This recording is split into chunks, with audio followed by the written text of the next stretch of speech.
And sometimes he will fall asleep, but it does just seem to calm him in this position. It's funny.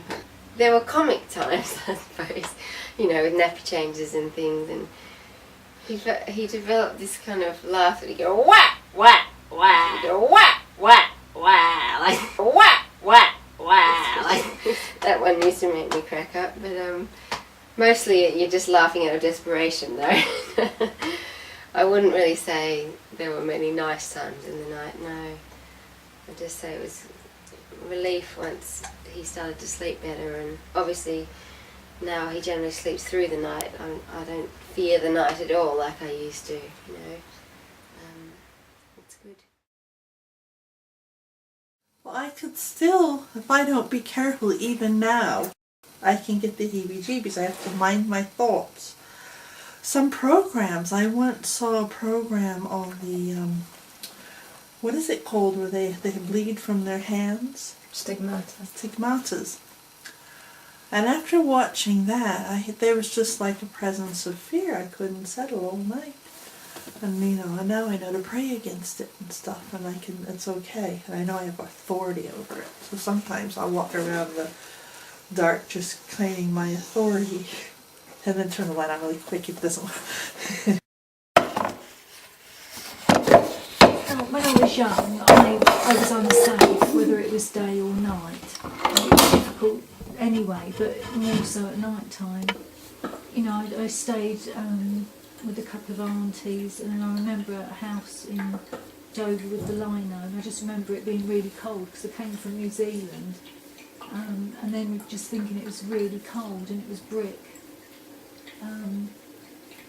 And just having, you know, like the weight of blankets, and I can remember getting dressed to go to bed, you know, putting socks on and a cardigan, and then I used to wrap my feet in a cardigan, and being dark and cold and lino.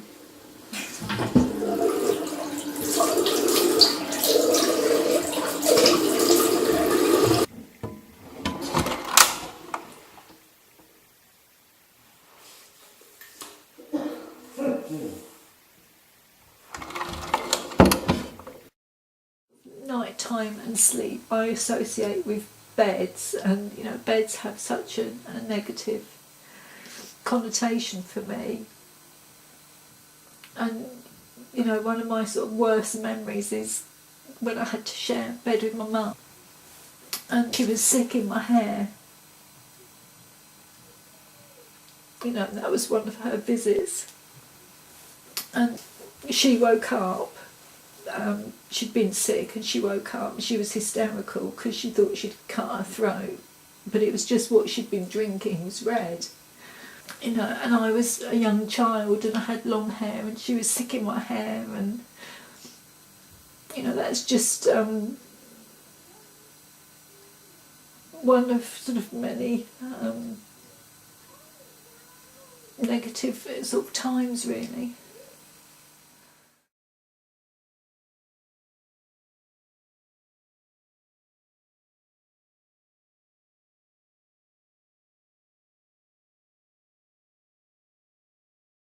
And obviously with siblings, the line down the middle was really important.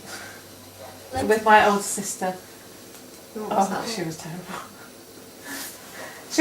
She had trouble with her adenoids, and so all night long she would be snoring or making these funny sort of gurgling noises through the night. And our beds were like, it was quite a small room, so there'd be my bed and there'd be a little gap, and then there'd be her bed. And I'd hear these funny wheezing, gurgly noises, and then I'd lean across and push her, and hope. And then I can remember even getting so across that I went to sleep in the bath. Most people know I'm just a woman, and there's been rather a lot of thieving and stuff in Salisbury lately. And but I think they're London men who are coming out doing and causing all this trouble, you see. And so they won't, of course they're mostly in cars I guess, but they may not be. And it worries me that I'm in this house alone. Mind, if I opened that window and yelled outside, There would be plenty of people who'd come, even if they were mostly women, but that would scare them off, I hope. But otherwise, I don't feel nervous.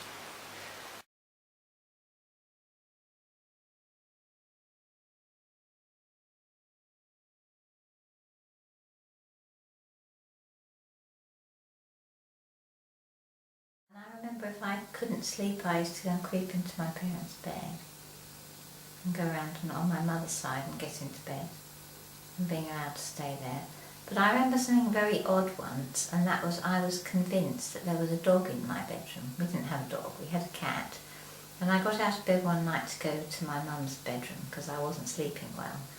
And as I was putting my foot down, I was convinced that a dog licked my foot. I remember having a dream before I had Alex where the minute I had the baby, it would be in my pram sitting out talking to me. But obviously, you know, that wasn't ever going to happen for years and years. But that was my image of what a baby would do, would be a companion immediately. That was a dream that happened several times. And because you can't sleep particularly well when you're pregnant, and sometimes you wake up in a hot sweat, and I guess it's your hormones. And then you can just while the hours away, wondering and speculating. He wanted a boy, and she was born first.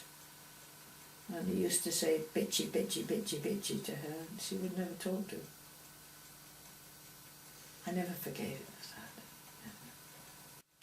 that. He appeared to me in a dream after he died, you know. I was half awake, I think. And he suddenly appeared and said to me, "I'm sorry, no," and disappeared again. I can remember banging my head on the wall when what's it called again? Controlled crying, isn't it? It's just agony. Your blood pressure goes, your heart's pumping, you can hear them crying. You know that within 2 seconds you can get them to go back to sleep or to stop the crying just like that. But you know that you ought not because you want to teach them to be able to go to sleep. It really does your head in. I remember banging my head against the wall to just try and... I don't know what I was trying to do. We always read to all of them long reading times and nursery rhymes, and we always sang with all of them every night. Jesus loves me, this I know, for the Bible tells me so. Little ones to him belong. They are weak, but he is strong. Yes, Jesus loves me. Yes, Jesus loves me. Yes, Jesus loves me. The Bible tells me so. And that was their bedtime song. Oh, I just love my bed. That's bliss, isn't it? It's almost as if you're trying to make up for all those years of being deprived of sleep. I've always liked sleeping. Yeah. That's a real treat to get to bed, isn't it?